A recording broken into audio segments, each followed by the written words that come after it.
Take a common refrigerator magnet, hold it in your hand, feel its weight.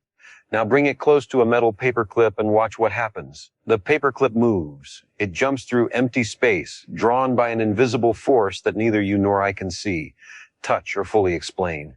This simple phenomenon, something a child can demonstrate, contains within it one of the most profound mysteries in all of physics. We sent humans to the moon, split the atom, photographed the edge of black holes, and yet when a curious child asks us, but what is magnetism really?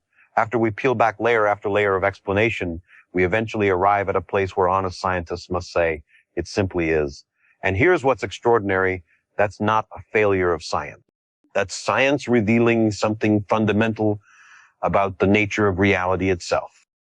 I'm going to tell you a story about magnetism, but more than that, I'm going to tell you a story about what it means to understand something, about the limits of human knowledge, and about why our inability to answer every why might be the most beautiful truth science has to offer.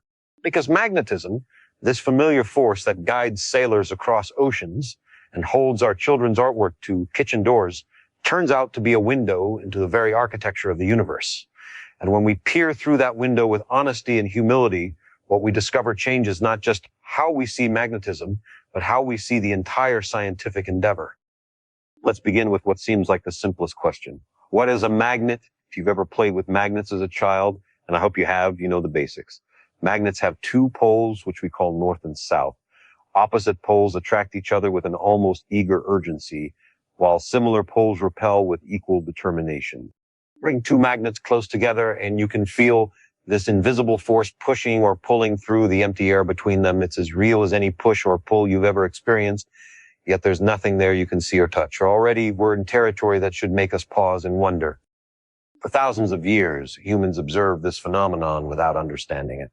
Ancient Greeks found rocks that could attract iron and called them magnets after the region of Magnesia where such stones were found. Chinese navigators discovered that these rocks, when suspended freely, would align themselves in a north-south direction, creating the first compasses that would eventually enable voyages of global exploration. But observation is not the same as understanding. Knowing that something happens is very different from knowing why it happens. The first real progress came when scientists began to notice connections. In the early 19th century, a Danish physicist named Hans Christian Ørsted made a discovery that would forever change our understanding of the natural world. During a lecture demonstration, he noticed that when electric current flowed through a wire, it caused a nearby compass needle to deflect. This was astonishing.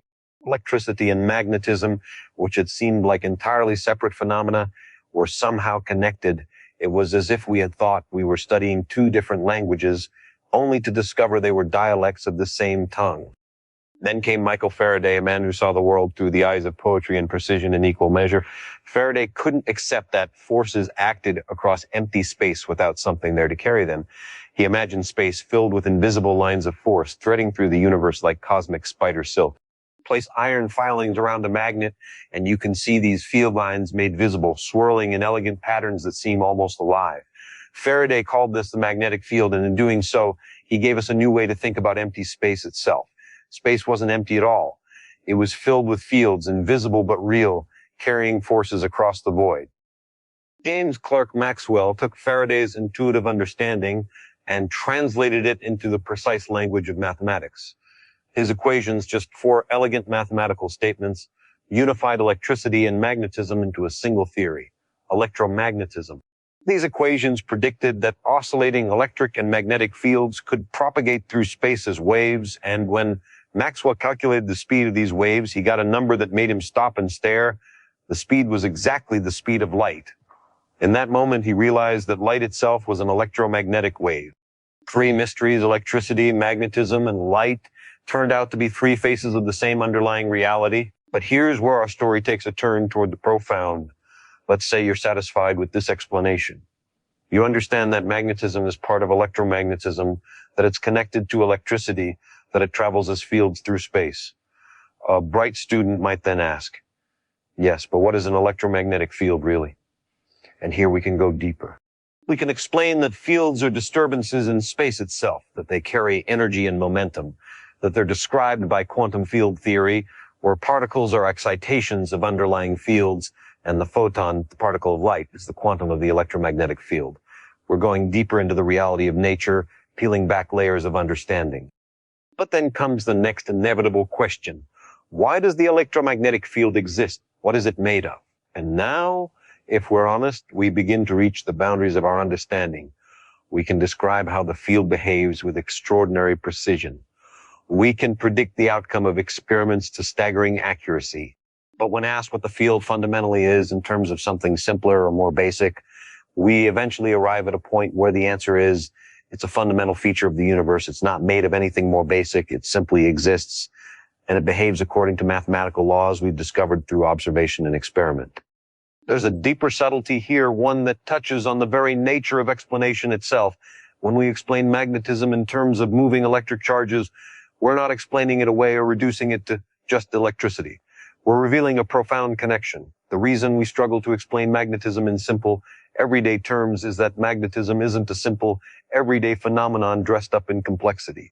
It's a fundamental aspect of how reality works. Albert Einstein showed us something remarkable about the relationship between electricity and magnetism. They're not just connected, they're the same phenomenon viewed from different perspectives. Imagine you're standing still, watching an electric charge sitting motionless in front of you. You see an electric field around it, but no magnetic field. Now imagine you start moving relative to that charge. Suddenly, from your perspective, the charge is moving, and moving charges create magnetic fields. The magnetic field appears not because anything about the charge changed, but because you changed your frame of reference. Magnetism, in this view, is electricity as seen from a moving perspective. It's a consequence of special relativity, of the fact that space and time are woven together into a single fabric. This is beautiful, profound, and slightly dizzying. We've explained magnetism, yes, but we've done so by connecting it to the fundamental structure of space-time itself. And we can go even deeper.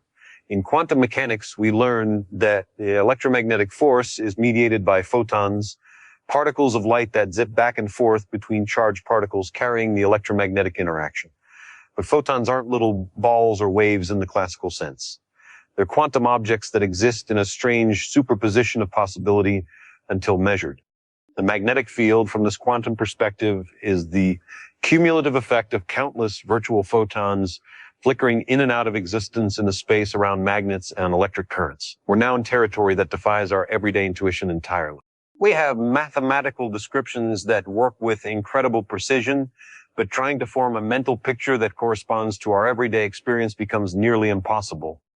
Now, here's the crucial point, the one that matters most. At each level of explanation, we've gained understanding. We've connected magnetism to electricity, to relativity, to quantum mechanics, to the structure of space-time itself. We can make predictions that are confirmed by experiments to extraordinary precision. We've used this understanding to build transformative technologies.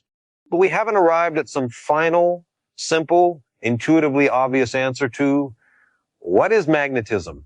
We've instead discovered that magnetism is woven into the deepest fabric of reality, connected to everything else in ways that are mathematically precise but conceptually challenging. And this is where we need to pause and reconsider what we mean by understanding. There's a common misconception that science is a ladder of explanation where each rung explains the one below it in simpler terms until we eventually reach some bedrock of simple, self-evident truths. But that's not how science actually works. Science is more like a web of interconnected understanding where each piece supports and illuminates the others. Magnetism connects to electricity, which connects to relativity, which connects to quantum mechanics, which connects to the structure of the universe itself. Understanding isn't about reducing everything to simple building blocks. It's about seeing the connections, the patterns, the deep symmetries that govern nature. Richard Feynman, one of the great physicists of the 20th century, was once asked in an interview to explain why magnets attract and repel. He started to give an answer, then stopped himself. He pointed out that any explanation he could give would involve comparing magnetic forces to other things, like saying, it's like when you push on something, or it's like the attraction you feel towards someone you love. But those comparisons wouldn't really explain magnetism. They'd just be describing one unfamiliar thing in terms of other familiar things that the questioner already accepts without demanding explanation. Feynman concluded that you can't really explain magnetic attraction to someone in simple terms because it's not made of simpler things. It's fundamental. It's part of the basic fabric of how the universe operates. This might sound like a cop-out, like scientists giving up on explanation, but it's actually the opposite. It's scientists being rigorously honest about what explanation means and what it can achieve. We can describe magnetism with breathtaking precision. We can predict how magnets will behave in any situation. We can use electromagnetic theory to design electric motors, generators, MRI machines, particle accelerators, and countless other technologies that work exactly as predicted. What we can't do is explain magnetism in terms that have nothing to do with the fundamental properties of the universe. And that's not a bug in our understanding. It's a feature of how reality works. Consider color for a moment. What is red? You could explain that red light has a wavelength of about 700 nanometers. You could describe how cells in the retina respond to light of that wavelength. You could trace the neural signals from the eye to the visual cortex of the brain, but none of that would convey what red looks like to someone who has never seen it. The experience of redness is fundamental to vision. You can describe its physical basis, its neural correlates, its relationships to other colors, but you can't reduce the experience itself to something simpler. Redness is what it is. Similarly, magnetism is what it is, a fundamental interaction woven into the fabric of space-time, describable with precision but not reducible to something more basic. Now, why does this matter? Why should we care that we can't explain magnetism in simple, everyday terms? Because it teaches us something essential about the nature of scientific knowledge and about our place in the universe.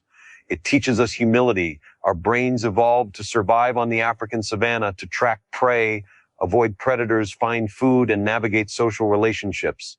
They did not evolve to intuitively understand quantum mechanics or the structure of space-time. The universe is under no obligation to make sense to our primate intuitions. What's remarkable is not that some things are hard to understand intuitively, but that we can understand them at all through mathematics and careful observation.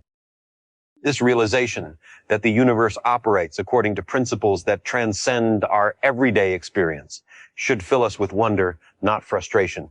We've managed, through centuries of collaborative effort, to develop tools of mathematics and experimentation that allow us to glimpse realities far beyond our sensory experience.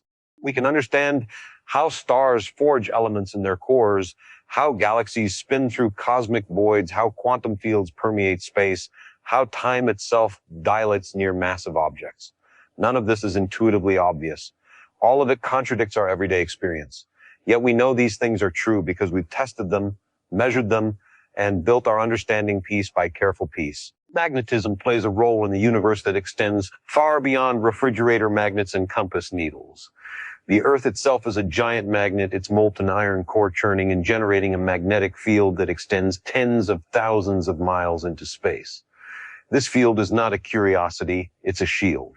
It deflects the solar wind, a stream of charged particles constantly blowing outward from the sun. Without this magnetic shield, solar radiation would strip away our atmosphere, making Earth as barren as Mars. Every time you use a compass, you're tapping into the same force that makes life on Earth possible. Look further out into space, and magnetism's influence grows even more dramatic. The sun has a magnetic field that loops and twists through its atmosphere, creating sunspots and solar flares. When these magnetic fields snap and reconnect, they release energy equivalent to millions of nuclear bombs, sending storms of charged particles racing through the solar system. When these particles strike Earth's magnetic field, they create the aurora borealis and aurora australis, the northern and southern lights, nature's most spectacular light show, painted across the sky by magnetism and the solar wind. Venture beyond our solar system, and magnetic fields shape the structure of galaxies themselves. Cosmic magnetic fields, though extraordinarily weak by terrestrial standards, thread through the space between stars. They influence how gas clouds collapse to form new stars, how cosmic rays propagate through space, and how matter spirals into black holes. Observations of distant galaxies show beautiful spiral patterns that follow magnetic field lines, visible in radio telescopes as glowing filaments of charged particles dancing along invisible magnetic highways. Even more exotic objects showcase magnetism's power. Neutron stars, the collapsed cores of dead stars, can have magnetic fields trillions of times stronger than Earth's. Some neutron stars, called magnetars, have fields so intense that they warp the very quantum vacuum around them. Being within 1,000 kilometers of a magnetar would be fatal. not because of gravity or radiation, but because the magnetic field would disrupt the electromagnetic bonds holding atoms together. Such objects are laboratories of physics at extremes we can never reproduce on Earth, teaching us about how matter behaves in conditions that test the limits of our theories. Yet all of this cosmic majesty, all of this universe-shaping power springs from the same fundamental phenomenon that makes your refrigerator magnet work. The magnetic field that holds a shopping list to your fridge is the same type of field that shields Earth from solar storms, that powers the sun's fury, that shapes galaxies across billions of light years. The laws of physics show no favoritism based on scale. They apply equally to the smallest atomic interactions and the largest cosmic structures. This unity of nature, this coherence across scales, is one of science's most profound discoveries. Our technological civilization runs on magnetism in ways most people never consider. Every electric motor, and there are dozens in your home, in appliances, computers, ventilation systems, works because of electromagnetic induction, the principle discovered by Faraday that changing magnetic fields create electric currents and vice versa. Every generator producing electricity at power plants operates on the same principle. Electricity and magnetism dance together to power modern life. The hard drive in your computer stores information as patterns of magnetization on a spinning disk. An MRI machine uses powerful magnetic fields and radio waves to make hydrogen atoms in your body resonate, creating detailed images of internal organs without surgery or radiation. Particle accelerators use magnetic fields to steer beams of protons or electrons along circular paths, bringing them to tremendous speeds to probe the fundamental structure of matter. Fusion reactors, which may one day provide clean energy, use magnetic fields to contain plasma hotter than the sun's core, keeping it from touching any physical container. None of these technologies would exist without our understanding of magnetism. And yet, remember, we don't understand magnetism in the sense of reducing it to something simpler. We understand how it behaves, how to describe it mathematically, how to predict its effects, and how to harness its power. That kind of understanding, practical, predictive, powerful, is what science actually provides. Science doesn't promise to answer every why with something simpler and more obvious. It promises to find patterns, to make predictions, to reveal connections, and to give us the power to shape our world. There's a philosophical point here worth dwelling on. In everyday life, we tend to think we understand things when we can relate them to our direct experience. We understand a thrown ball because we've thrown balls. We understand hot and cold because we felt temperature. But fundamental physics deals with things outside direct experience, quantum superposition, space-time curvature, quantum fields. We can't understand these things in the everyday sense because nothing in our everyday experience corresponds to them. But we can understand them mathematically. We can write equations that describe them with precision. We can make predictions and test them. That kind of understanding is different from intuitive familiarity, but it's no less real and far more powerful. Carl Sagan understood this deeply. He knew that science wasn't about providing comforting, simple answers.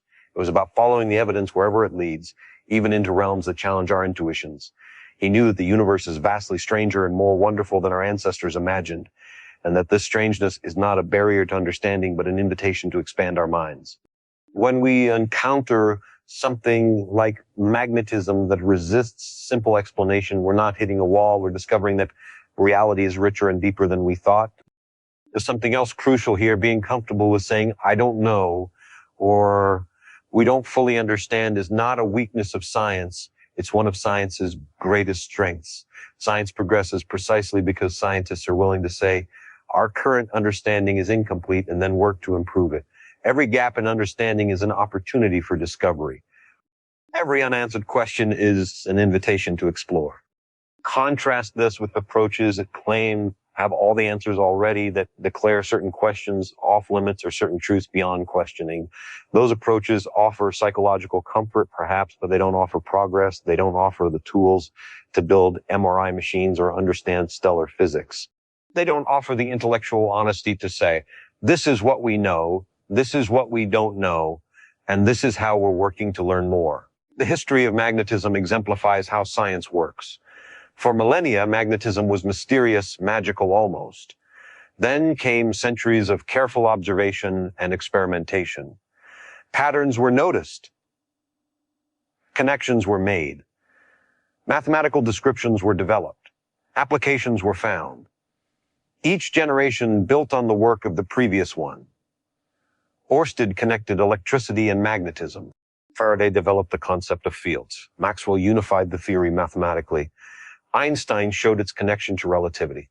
Quantum mechanics revealed its quantum nature. At each stage, understanding deepened. At each stage, new questions emerged. And critically, at each stage, new technologies became possible. We now know that magnetism is intrinsically quantum mechanical. Ferromagnetism, the permanent magnetism of materials like iron, arises from the quantum mechanical property of electron spin. Individual electrons act like tiny magnets because of their spin, a purely quantum property with no classical analog. In most materials, these electron magnets point in random directions and cancel out. But in ferromagnetic materials, quantum mechanical interactions cause neighboring electron spins to align in the same direction. Billions upon billions of atoms with their electron spins align, create the magnetic fields we observe in permanent magnets. But even saying electrons have spin is misleading because they're not actually spinning like little tops. Spin is an intrinsic quantum property, a kind of angular momentum that particles possess regardless of any actual rotation. It's called spin because it has some mathematical similarities to the angular momentum of spinning objects, but it's fundamentally different. An electron doesn't spin on an axis like Earth. It simply has this quantum property that creates a magnetic moment.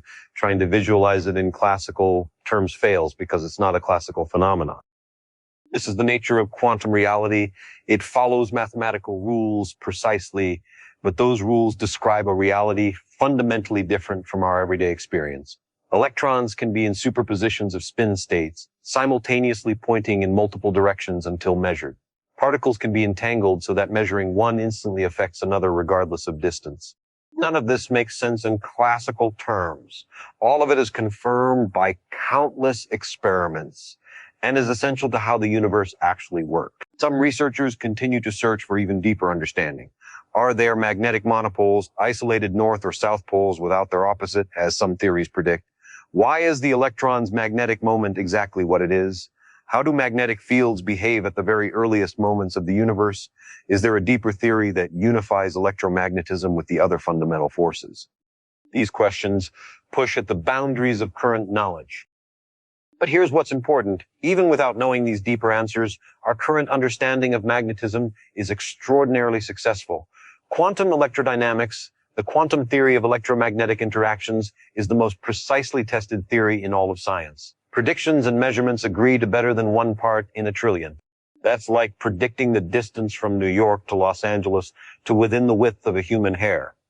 When theory and experiment agree to that precision, you have genuine understanding, even if deeper questions remain. This brings us full circle to our refrigerator magnet. You can hold it in your hand, feel its pull on metal objects, and know that you're experiencing one of the fundamental forces of nature. You can know that this same force powers the sun, shapes galaxies, and makes modern life possible. You can know that it's described by some of the most beautiful and precise mathematics humans have ever developed. And you can accept that when you ask, but what really is magnetism at the deepest level? The honest answer is that it's a fundamental feature of reality, connected to everything else in ways both profound and strange. Does this diminish the wonder?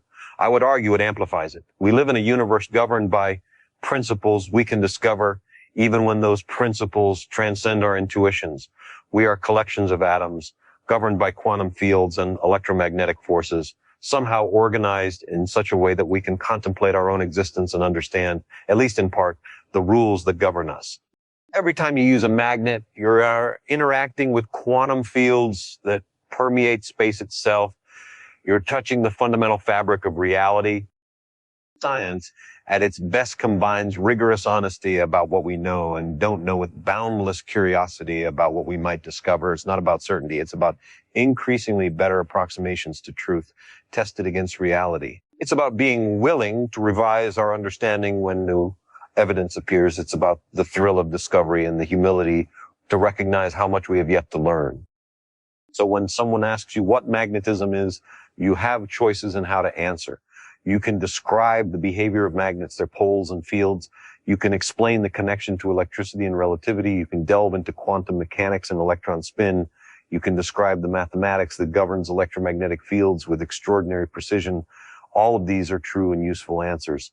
But perhaps the deepest and most honest answer is this. Magnetism is one of the fundamental ways the universe works, a feature of reality as basic as space and time themselves, described by mathematics, confirmed by experiment, harnessed for technology, and woven through the cosmos from the smallest scales to the largest. We understand it deeply in the ways that matter. We can describe it, predict it, and use it. What we can't do is reduce it to something simpler or more familiar because it is itself fundamental. And that's not a failure. That's the universe teaching us what it means to truly understand. Understanding doesn't mean reducing everything to comfortable, familiar concepts. It means recognizing patterns, making connections, testing predictions, and remaining always open to surprise. It means accepting that reality is under no obligation to make intuitive sense to creatures like us, while marveling that we can understand it at all. Somewhere at this very moment, a child is playing with magnets, feeling that mysterious push and pull, and asking, why? That question, asked honestly and pursued rigorously, has led us from ancient lodestones to quantum field theory, from primitive compasses to MRI machines. Where it will lead next, we don't yet know. But the journey of discovery continues, driven by curiosity, guided by evidence, and illuminated by the recognition that the universe is far stranger, far more beautiful, and far more knowable than we ever dared imagine. And in that ongoing quest for understanding, our inability to answer every why with something simpler isn't a stopping point. It's an invitation to keep exploring, keep questioning, and keep marveling at the magnificent cosmos we find ourselves in.